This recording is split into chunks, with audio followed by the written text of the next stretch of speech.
سالکان از لحاظ روانشناسی احساسات و رفتارشان به دو گروه تقسیم می شوند: مناجاتی و خراباتی.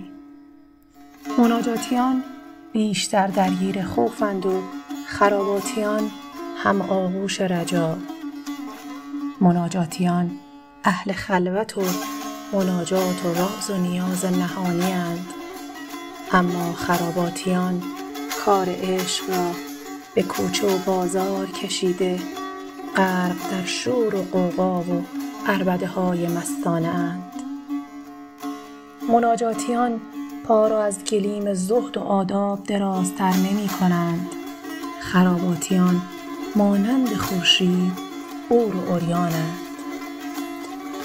در قید زهد و پارسایی نام و ننگ و آداب و رسوم نیستند، که سوخت جانان دیگرند و آداب دانان دیگر. مناجاتیان به ناله و گریه می پردازند و خراباتیان به رقص و سماع. از اینجاست که مولوی اثر بزرگ خود را در تعلیم با حکایت و شکایت نی می آغازد و عشق مجازی یک کنیز را سرآغاز داستانهایش قرار می دهد و برخلاف مناجاتیان که بیشتر در قبضند، او بیشتر در اوج بسط قرار دارد.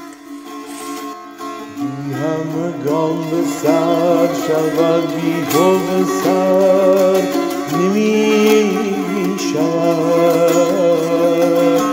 داغ تو دارد این دلم، داغ تو دارد این دلم، جای دگر نمی شود، آخ جای دگر نمی شود.